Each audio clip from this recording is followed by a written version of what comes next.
to be honest, you can either look at it in a negative way or you can look at it in a positive way, and just kind of, if you look at it in a positive way, you'll find that you find yourself like doing loads more stuff and going out. Like the amount of people that have gone out and got so much more like exercise and started getting really fit during lockdown is amazing.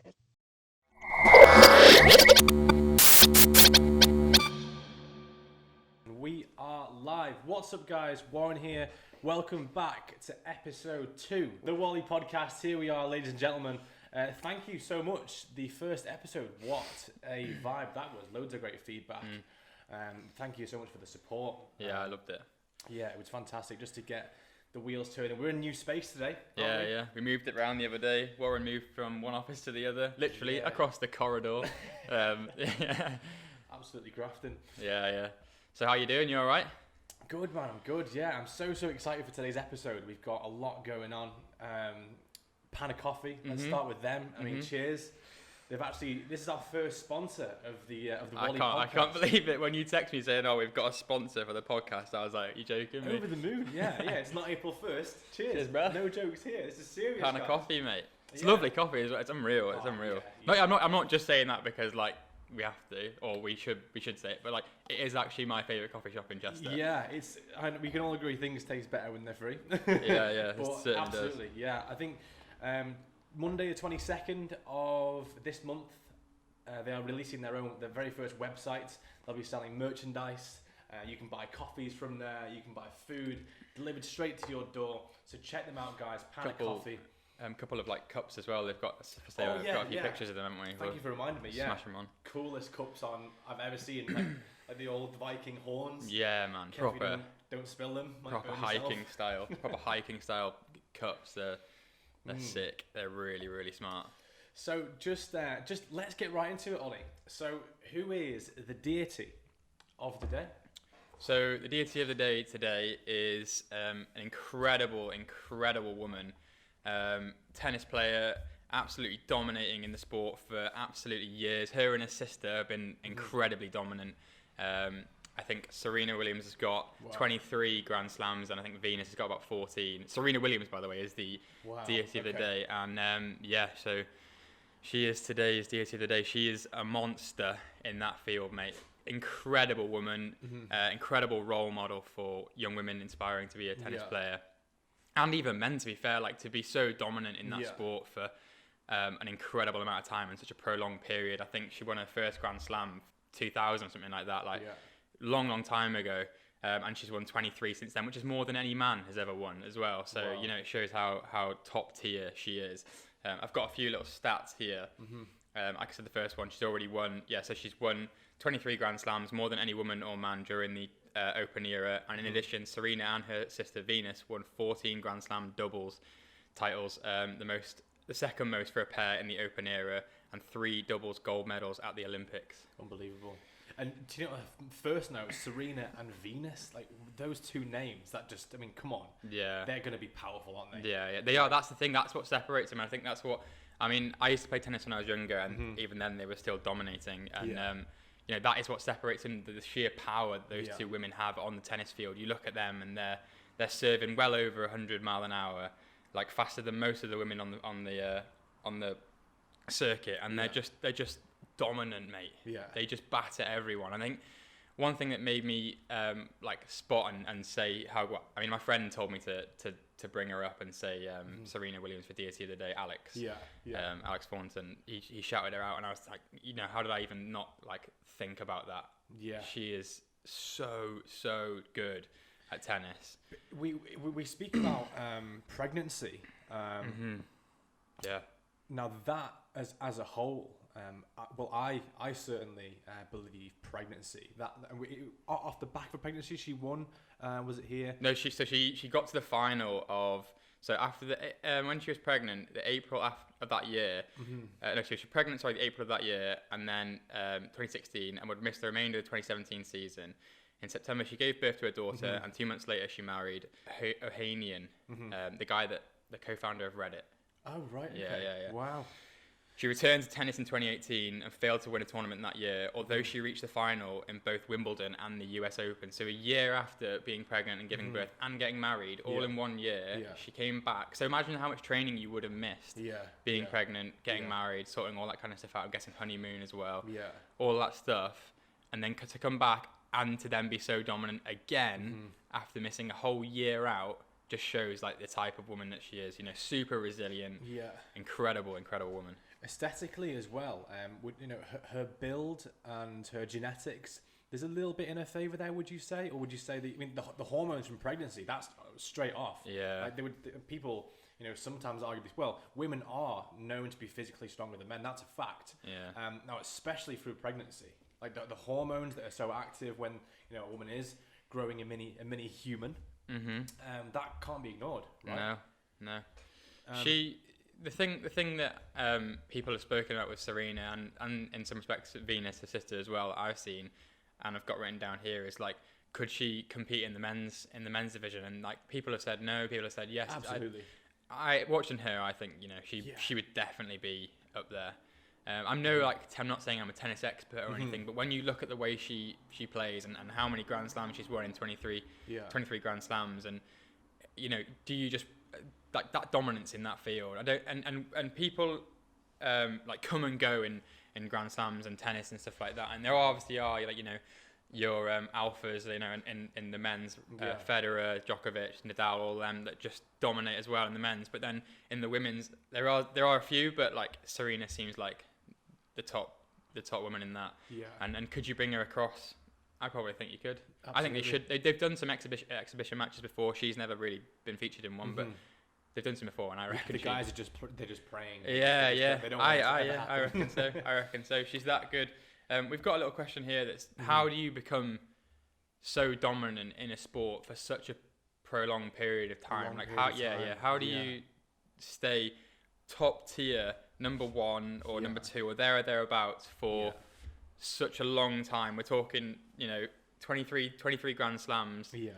But that instantly that says to me is the long-term consistency beats short-term intensity by far. A country when people you know, get into a sport or an activity, or they're active in a sport, if they're consistent and they show up, you know, 6 days a week, you know, 365 days of the year. Do you know what I mean? They're constantly there. The only rest they have is when they're at home sleeping in their bed. But that's the thing, like, you can't just train like an athlete the whole time. You have to recover well. Recover and rest. I think recovery, especially in the modern day era of sport, especially in how demanding it is now. Obviously, sport has changed dramatically in the last 20 years, but you look at how demanding top level sport is now: rugby, football, tennis, swimming, all those kind of things that are like stupidly fatiguing on the body. You have to recover well.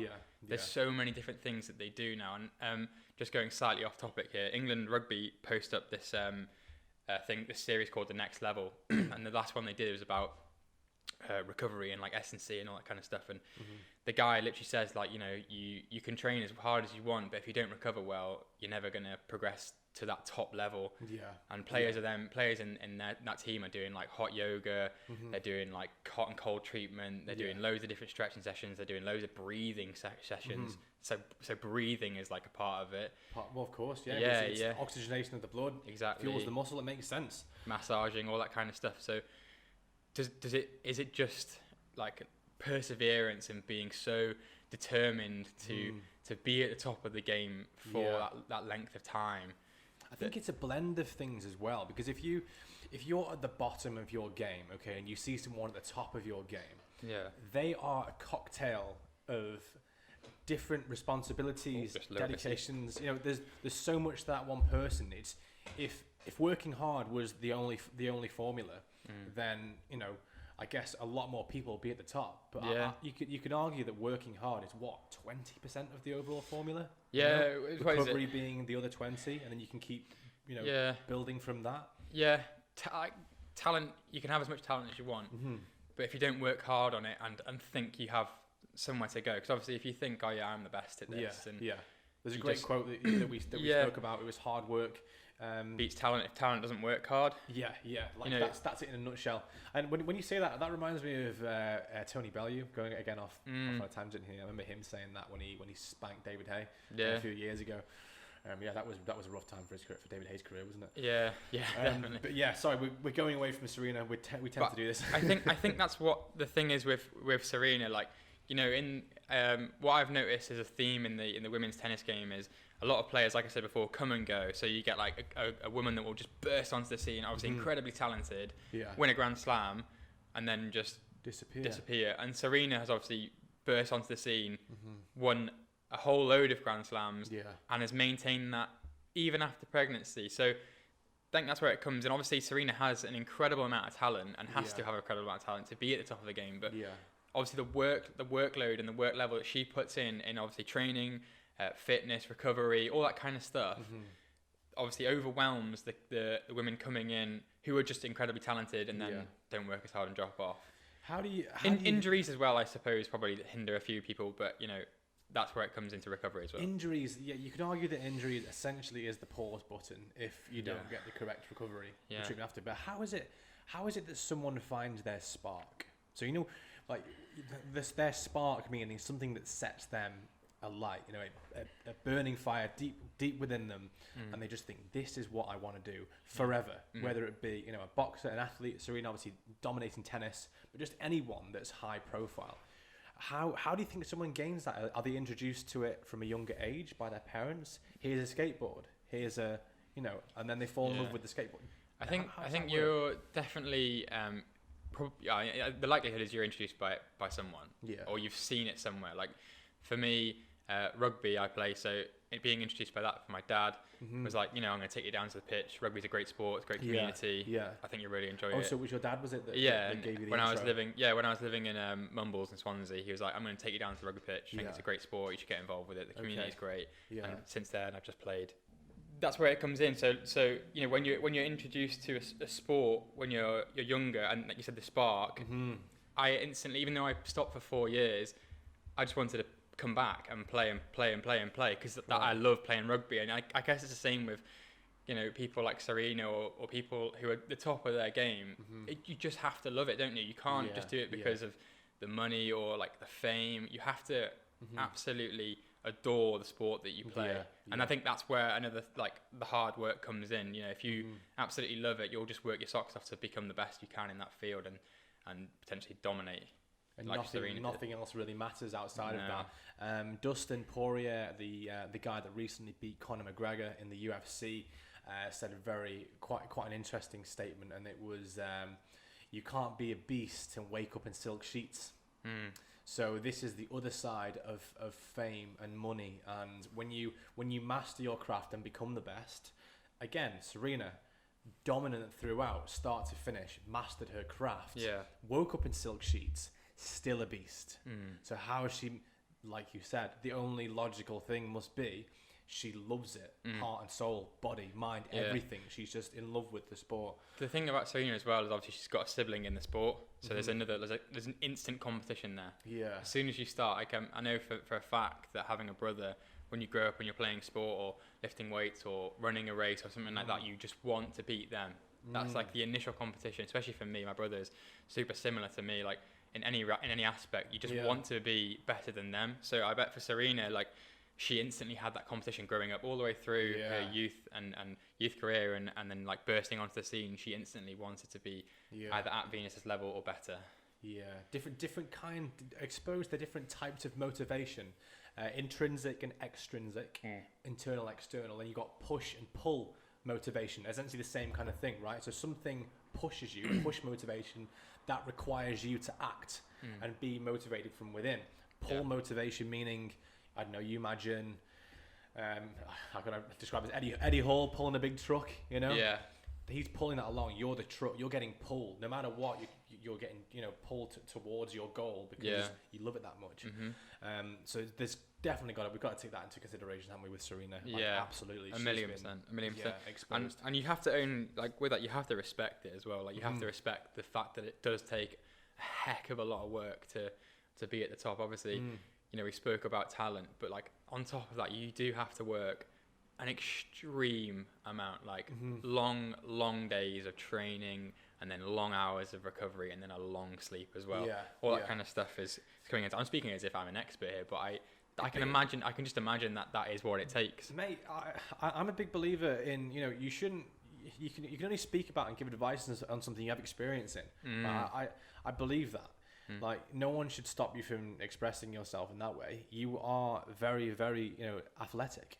And you've got a good understanding of it. Even when when you're training in the gym, the recovery part, when you're in between sets, in between reps, some people, I certainly do, struggle sometimes in between sets to rest. Yeah, you want to go again straight away. Yeah, I want to go again. You could argue I'm not working hard enough in the previous set, but consistency, I want to go in there and complete 3 sets or 4 sets of 12 and get through to the end. Last set being the hardest, or second to last set being sort of 80% at the end, whichever way you want to structure it. You need to understand that in between that, if you rest correctly, if you're lifting heavy, 5 minutes, sometimes I might rest in between. And when you're sat there for 5 minutes, you're thinking, I'm just sitting here doing nothing. It feels like a long time. Yeah. But the reality of it is the rest in between is going to give you a much better complete set. Your reps are going to be, it's going to be full rep range, full focus, control, breathing, you're going to be recovered. Do you believe in ice baths?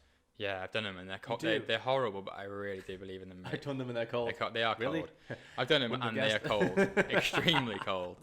Mate, they're horrible when you get in and you instantly want to get out. But when you get out, that like sensation of like, one, accomplishing it, and 2, the feeling of like all the blood just rushing through your body as well. Like, it's brilliant, mate. And you definitely feel like it works.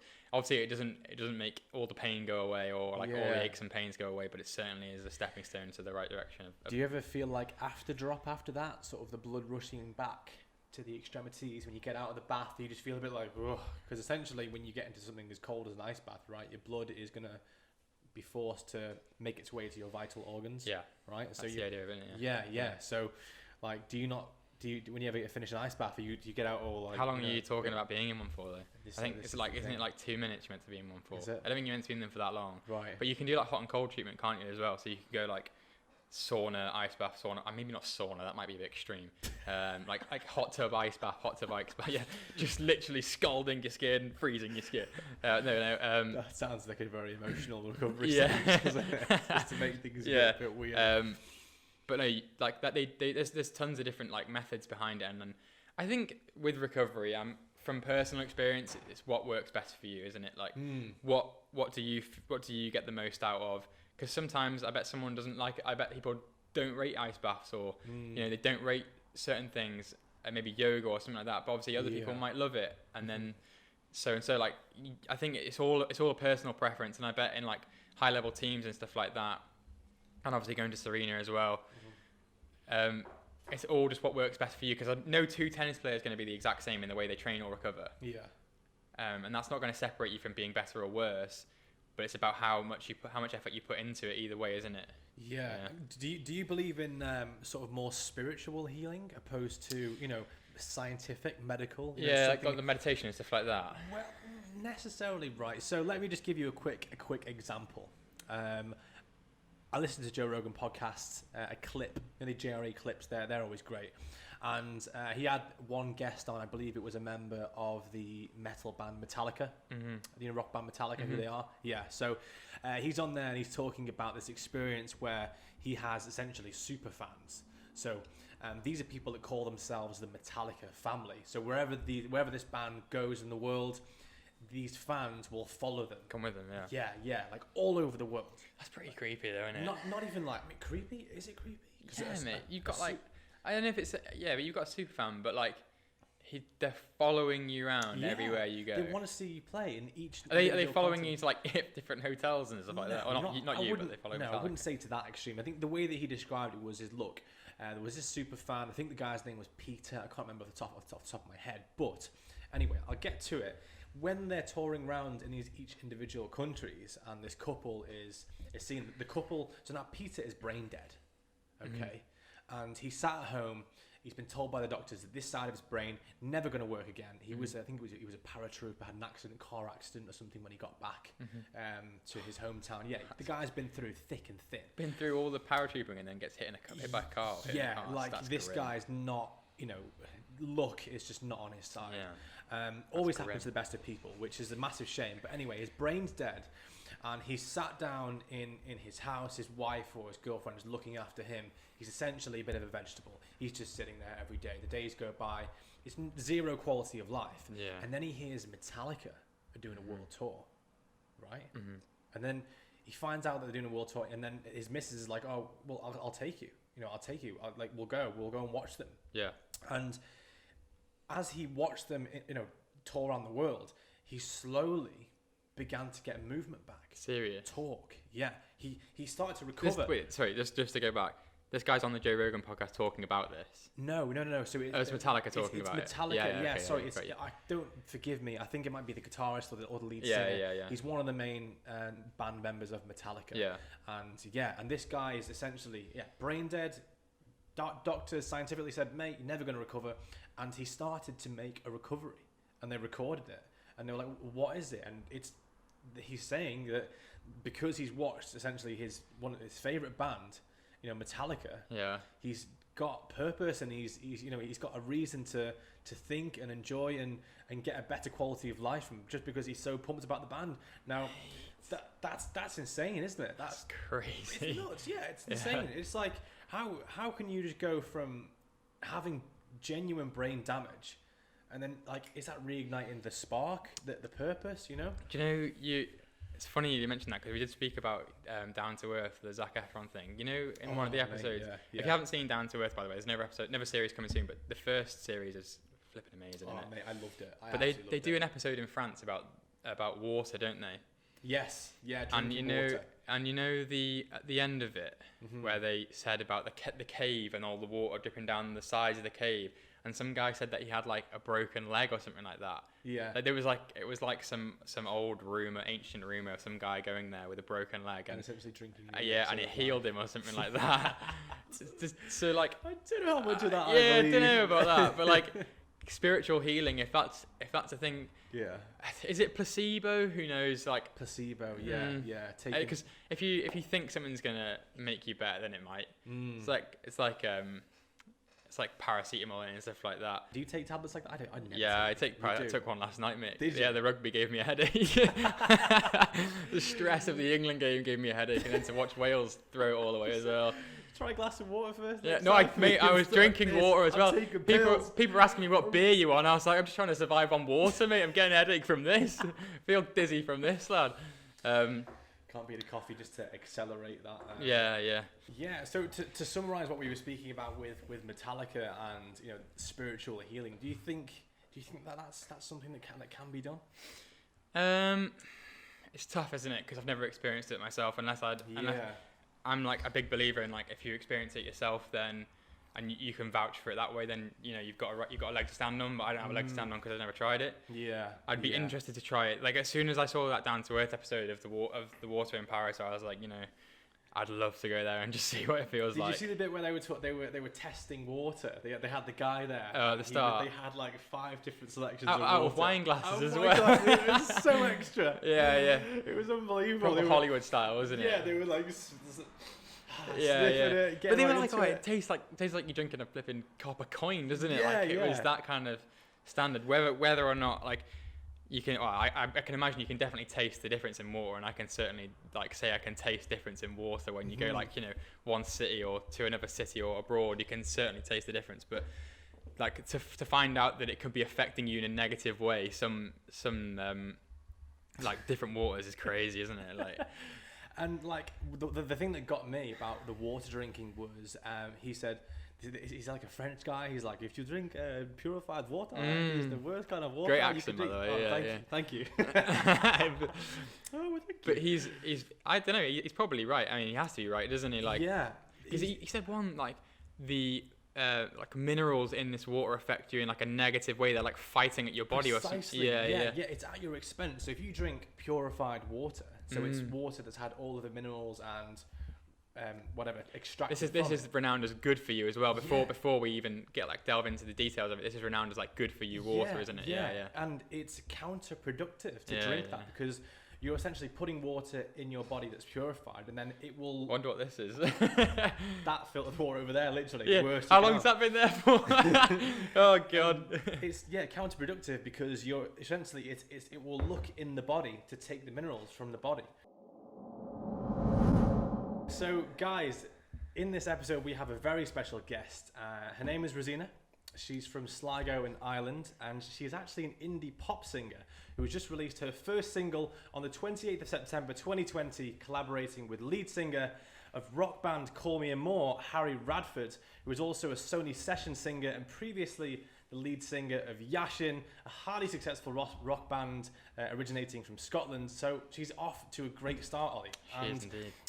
She actually started playing guitar in November 2019. She began singing songwriting in just November 2020. So Roseena, welcome to the show. How are we doing today? We're great. Hi. She's in. Hello. I've just made a comment on the backdrop there. I'm loving this backdrop. It's like, she's literally like split. Half and half. Half and half, yeah. Half wall, half sunshine. Yeah. Gotta get the scenery in here. Are we live from Ireland today? I am indeed. Amazing. Looks really sunny there, doesn't it? Yeah. She's doing much better than others. I don't know, this is alright. A bit cloudy. Not as sunny as that, it's blue skies there. Yeah. So Roseena, we're going to start things off, I think, with some fun little questions for you, just to get. We want the viewers to get to know you a little bit. So we're going to start off with some would you rather's. Ollie, if you want to take the stage. Sure. So the first one is, would you rather begin every sentence with "Hey idiot," or end every sentence with "Haha, I was just kidding"? Probably "Hey idiot." I don't know. I feel like people would be like, "Why are you calling me an idiot?" And I just joke around with them. You know? Yeah, you can be a little bit sarky with that one, can't you? I think if you're ending everything with "just kidding," imagine like going to a serious interview. Or like, for you being on stage, or if you said something on stage, or said something to a really important record label, at the end you were like, just kidding. Just kidding. So have we signed a deal then? Yeah, let's do it. Yeah, just kidding. You never get to the end of anything. You'd constantly have questions. You're not getting I mean, it could be like my thing. It could be like my thing where I call everyone "Hey idiot." Everyone would love it. God, she called me an idiot. That's it. Oh, like a free label. Oh my God, she called me an idiot. This is what we need. The super fans come in. When you start getting super fans, we touched upon fans before with the Metallica situation. That's a great place to be, Roseena, right? Because then your super fans, they're the ones that they're buying the merch. They're paying 99p a track on iTunes, aren't they? They're going to give you essentially the tools that are going to help you grow. So super fans, check her out. We're on Spotify, aren't we? We're on Spotify. Yeah, Spotify, Apple Music, YouTube videos, basically everything. Deezer, everything. It's crazy that you've got to that stage at such a young age as well. Like people like your age I know I certainly was just chilling in college, not really giving a crap about the world, like just moving on with life, and then there you are on Spotify, Apple Music, all of them, like selling records. Like that must be pretty crazy to be like that at your age, no? Yeah, I mean, I guess without COVID it probably wouldn't have happened, so at least something positive. So do you think it's because of COVID that you've got to this point then? I think I probably would have got to this point, but probably later on. But with COVID, because everything happened so quickly, so I just kind of got to it, and I had loads of free time, so I could, work on it. So yeah. And who does your artwork, Roseena? Because I'm looking at some of your tracks here on Spotify, and the artwork I think is amazing. Some of those photos I've had them taken off me. I think on Undecided that was actually a video I took in Liverpool, and I was just doing a selfie kind of video, and I screenshot it, and I do all of the editing and all that on Photoshop and Lightroom for it. So yeah. Amazing. It's crazy. So you said obviously with lockdown, the amount of free time that you got, we touched on that in the last episode. Like obviously, sometimes in some respects, it's been a positive positive effect on some people. Yeah. It certainly has on you, Roseena. If you're releasing music and making music and having that free time to do that kind of stuff that obviously you love doing as well? Yeah. I think, to be honest, you can either look at it in a negative way or you can look at it in a positive way, and just kind of, if you look at it in a positive way, you'll find that you find yourself like doing loads more stuff and going out. Like the amount of people that have gone out and got so much more like exercise and started getting really, really fit during lockdown is amazing. And like the amount of people that have like created passions for like their favorite hobbies or something like that. And like some people like come out knowing themselves better, like out of lockdown. So Yeah, they've had so much time to spend like with themselves, haven't they? Yeah. Okay, so Roseena, another good question for you. Would you agree to go without showering, brushing your teeth, and using deodorant for 6 months to win £50,000? You're not allowed to talk about the deal with anyone. Okay. No, I wouldn't do that. No, because imagine not brushing your teeth for 6 months. They'd all be falling out. Your smile is the most important thing, right? Especially for you in music as well, like with, God. It's not particularly a fun story to talk about either. You don't really have that much of it, yeah. You just stink, your breath stinks, you've got no teeth. Oh, God. £50,000, that's quite a lot of money for like 6 months' work. Okay, yeah, to be fair. And maybe on the flip side, because you could probably get veneers with 60,000, 50,000, well, you definitely could get veneers for £50,000, and then you just have a shower and you're back to normal. So, on the flip side, yeah. Would you spend? So, what would if you did the challenge and you won the money? What would you do with the money? That's an interesting one. Ooh, good question. I have thought about this, and I think what I'd do is like I'd spend like around half of it to go travel as much as possible, because I love travel. Like, anywhere, any place, anytime, I'll do it.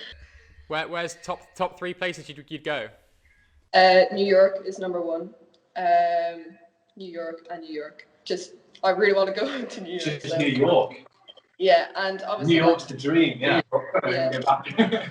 Because I love buildings, like I love big skyscrapers, so I mean it'd be amazing to go there. And I think Bali would be pretty cool as well, and Bangkok, Okay, let's say you took a trip to New York, okay, and you were in the big city, okay, the pandemic hit again and you got stranded in your room, okay, until the foreseeable. Which 3 records, if you had the choice to listen to 3 records and 3 records only, what would the 3 records be? Okay. Well, I think you would need to have like a mix of stuff, right? You can't just like listen to the one genre, of course. You need to have something to keep different moods, different times. So firstly would probably be my favorite song, Night Call by London Grammar. Like, amazing. Okay. Kind of, have that kind of deep melancholic mood, Second one would be like a dancing kind of chill big song, Avor Aura. I think that's it.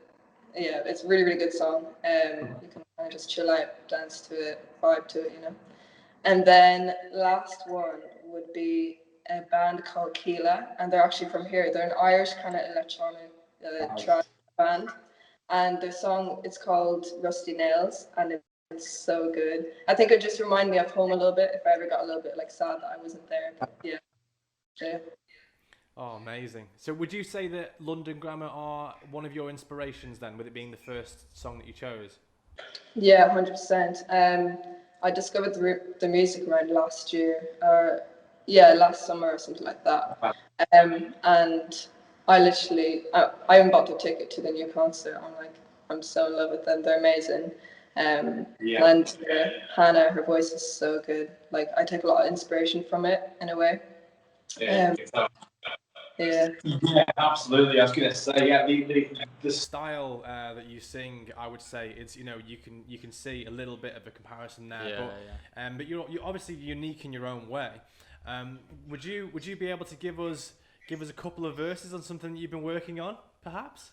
Yeah, totally. I mean, I just happen to have my guitar here, so. Love it. I love it. I just happen to have my guitar here. That's a proper artist. beside me. I mean, it's with me all the time. You know, can't leave the house without it. So I will sing a little bit of my new song called Collapse. I'm still working on it, but I've got a couple verses, chorus, and that. So Amazing. yeah. Let's Okay. hear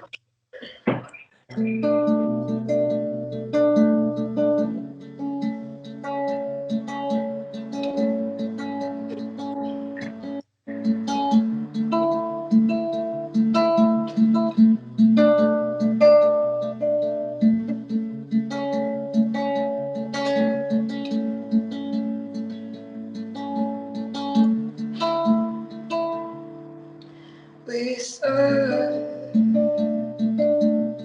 watching the waves collapse after the evening. We just tried to relax.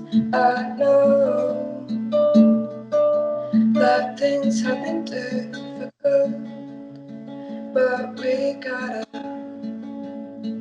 think about what's best for us. And I can't seem to get you and her out of my head. Oh, it hurts and hurts and hurts, and we can't do this for sure. Stuck here waiting for no more lonely songs.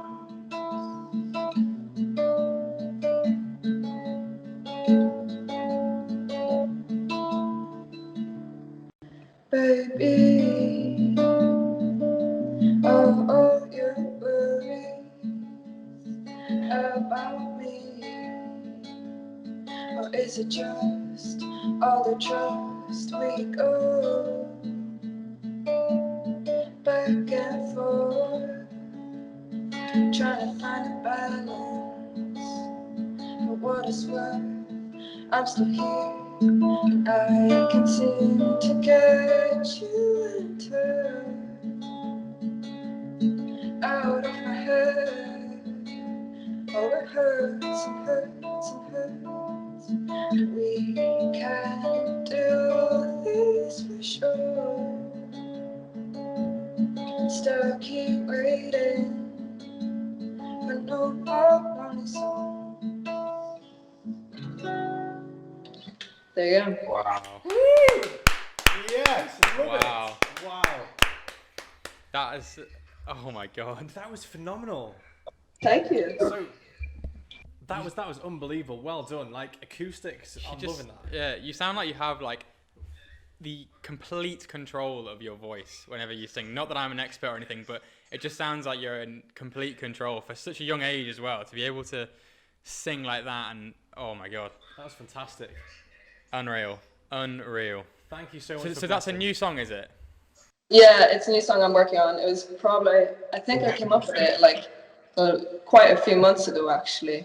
And then I kind of took a break from working on it because I was just like, I kind of went to like a little phase of like you know, kind of writer's block, that sort of thing. I was just like, shit, what am I doing here? And then I got back to it and I'm like, oh my god, this song is so good. I'm just gonna keep working on it. So yeah. Incredible. I was just gonna say, like, obviously, you know, you said you started writing last year and properly doing this kind of stuff last year. What like made you want to do it? What made you just think, oh, I'm just gonna go and sing? Obviously, if you've got a voice like that, why haven't you been doing stuff earlier? I mean, you know, obviously you're only 17, but like if I had a voice like that, bloody hell. Yeah, I mean, I guess like everyone, you don't really know if you're good at singing or not.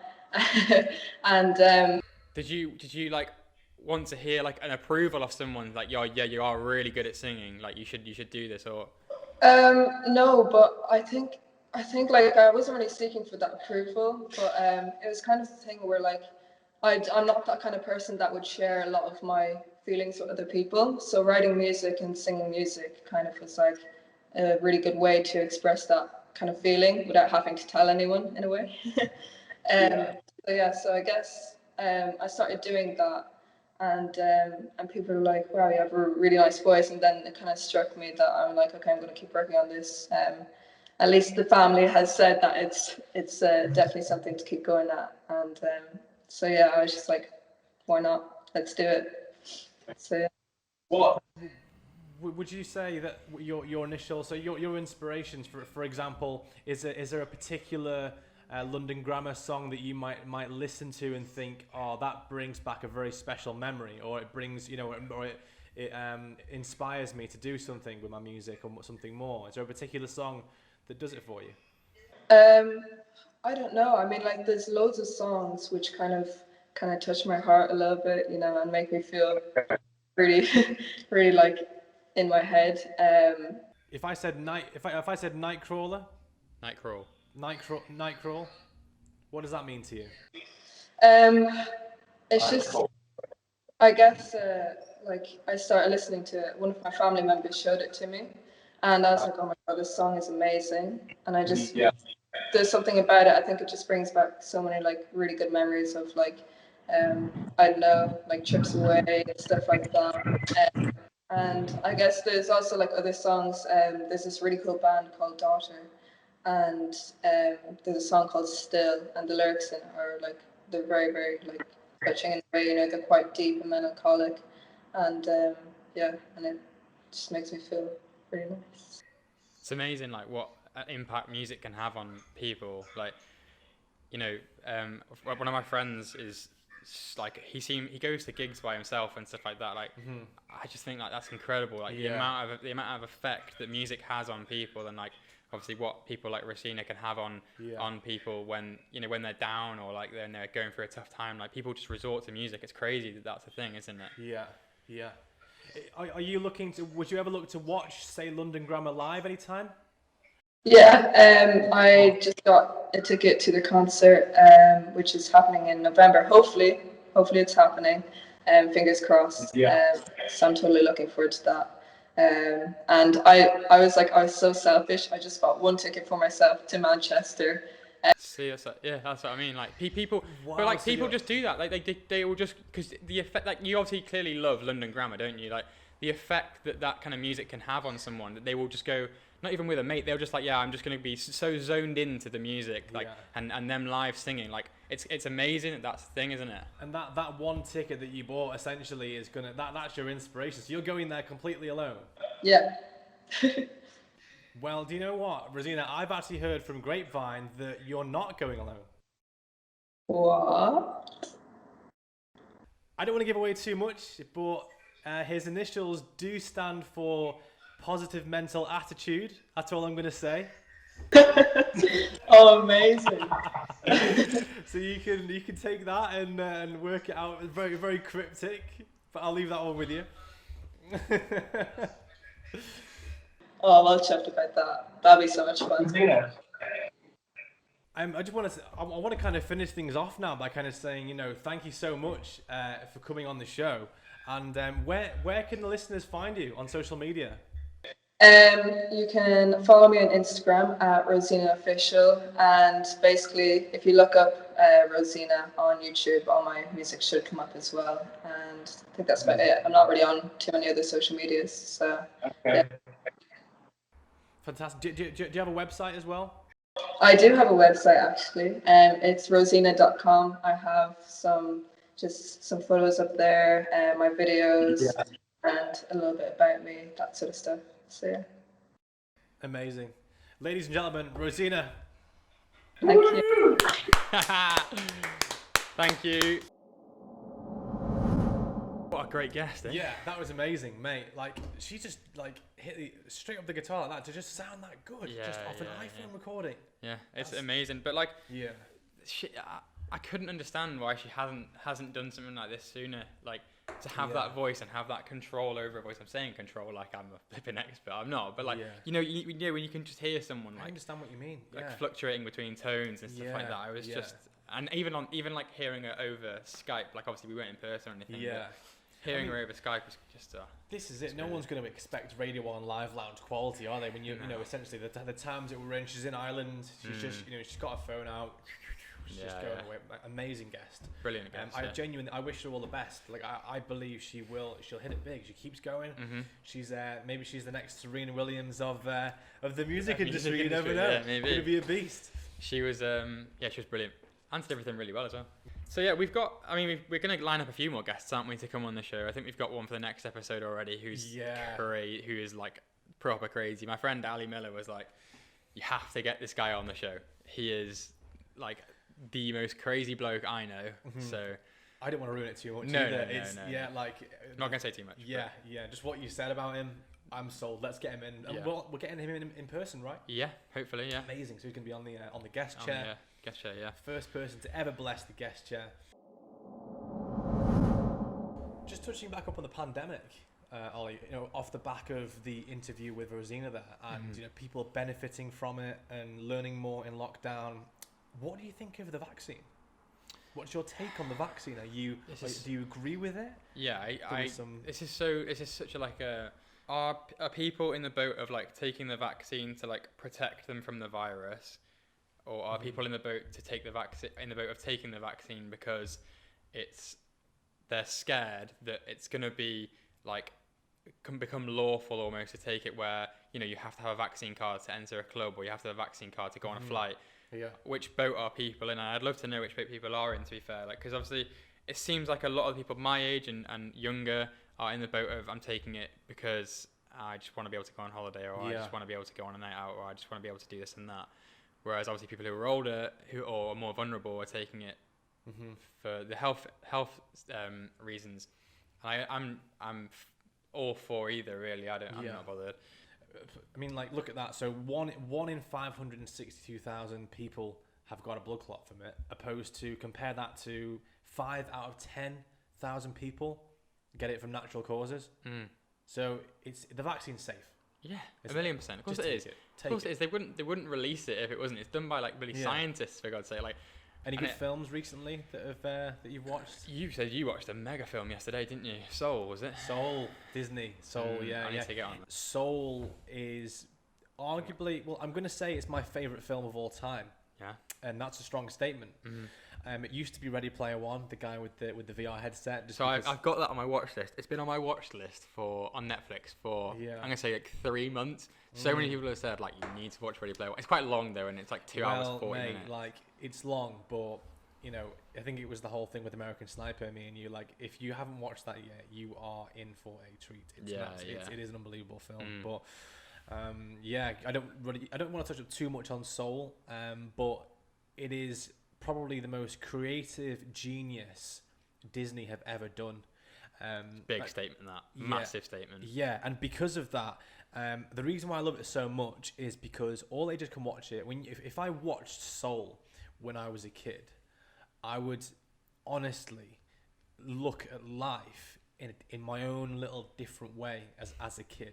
So what I understand life to be. You got the brain power as a 5-year-old to do that. Yeah. My little 5-year-old brain would have been looking at things differently after seeing that film. That's all I'm gonna say. When I was 5, I watched Jungle Book on repeat and broke the videotape, and then watched Lion King on repeat and broke the videotape. Not like in the same day. I'm not like that. I wasn't that weird, but like I'd watch them daily. 90s kids, mate. On the old VCRs. Yeah. Literally, I think I broke two or three videotapes. The video cassettes, the big chunky cassettes. Yeah, just watching them slide in front of the TV. Mate, yeah. Off you go.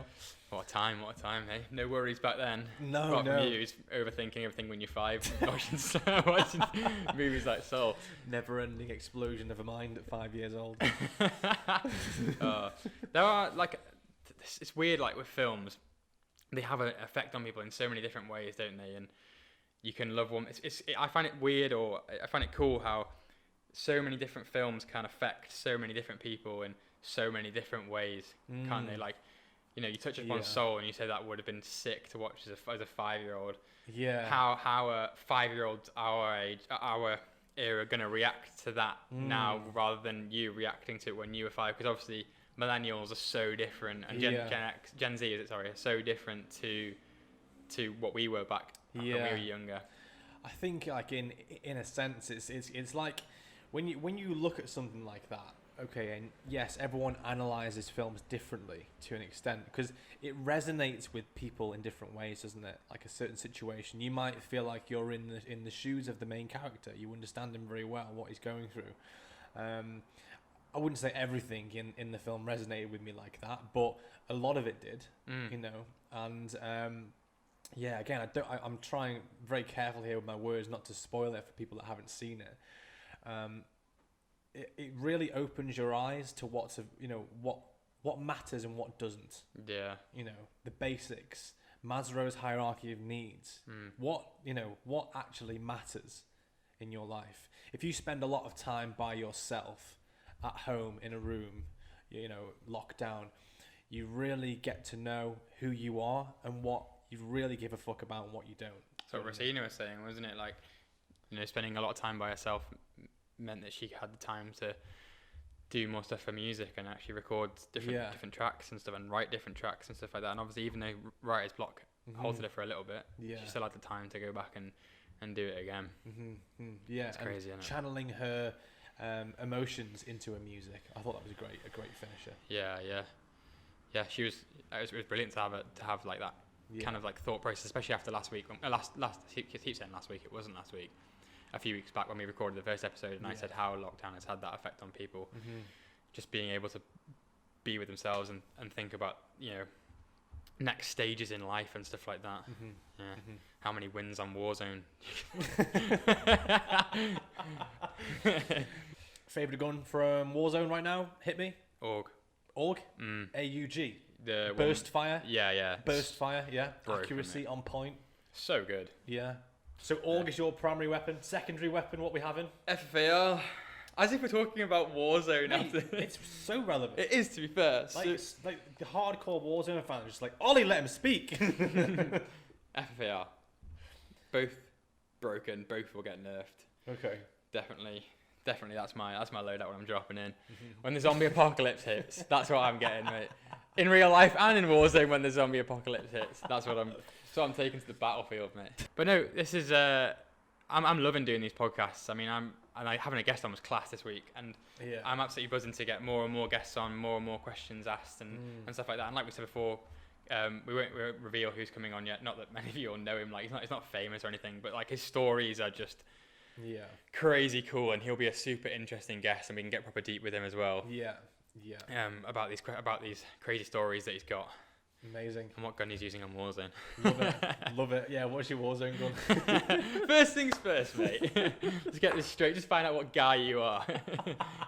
Just judge him by his loadout. But that's a thing. That is a definite thing. People do.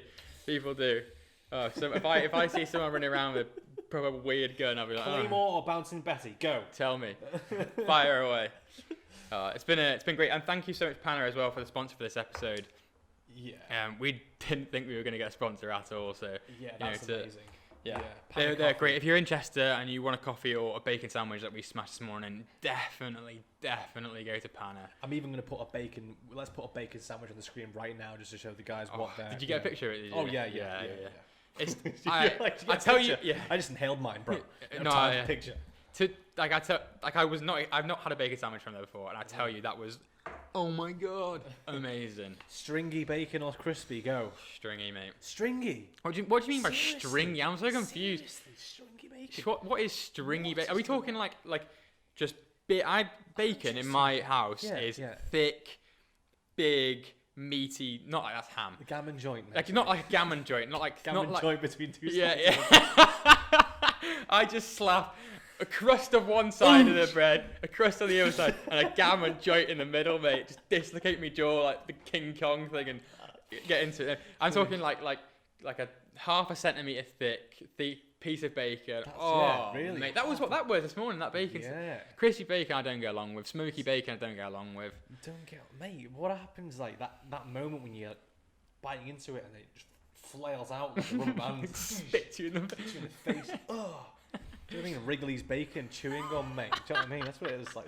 Wrigley's bacon. Oh, Imagine that as a chewing gum flavour. Bacon flavour. Smoky bacon. Five Guys do a bacon flavoured shake, milkshake. Do they really? They do, mate. It's a thing. Do you ever go to Funky Cow in Chester? That is fucking weird. See the Marmite flavoured shake that Funky Cow in Chester did? Oh god, that's heavy. Imagine a Marmite flavoured milkshake. Heavy that. Yeah, heavy. yeah. They had like a tally on the board of how many people had it. Basically, Piers Morgan in a shake, mate. Genuinely, yeah. What do you think about that? Did you watch that, Piers Morgan? Good Morning Britain. Weird. Do you think he stormed out like a big baby, or do you reckon he was right to storm out at that time? He had nothing left, did he? In It's his weird because ammunition? obviously he's super opinionated, isn't he? As a guy. And he likes to voice it. Yeah. Very much so. So like, Made a- you can made only a huge respect career it. out of it. You can only respect it, can't you? If he feels like he's at that stage, he's at that stage. I don't think he's going to struggle to voice his opinion, regardless of him being on the Great British, whatever it is. No. Good Morning Britain. The Great British Morning. The Great British Morning. That's what he stormed up on. The Great British Morning, everyone. Welcome to the Great British Morning. He's got he's got a good enough following now. He can do what he wants, can't he? He did it. Yeah.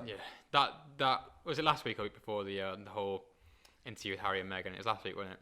Yeah. I wish everyone would just leave them alone. You know, they're just trying to live their lives under We the can't, spotlight. mate. People you know? don't, do they? They just want more and more media to be pushed on more and more different people, and that's what like it has an effect like that. Like Piers Morgan walking off the show, and if he hadn't, then you know he gets so much backlash anyway for anything that he says. Yeah, he does. He could say, oh, I like running, and he'd get a backlash for it, like at the end of the day. Like, But he sticks by his guns. That's what I do appreciate. Yeah, that's about what him, he's. you know? That's you got to respect him as a guy. Yeah.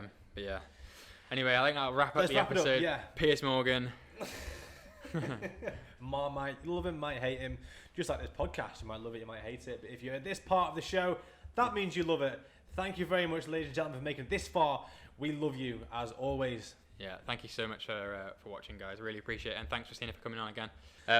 Make sure you like, share, do all that good stuff, and let us know if you want to hear anything in particular, any more Deity of the Day shout outs. So yeah, brilliant. Thank Cool. you guys. Let's See you go. again soon. See you. Bye bye.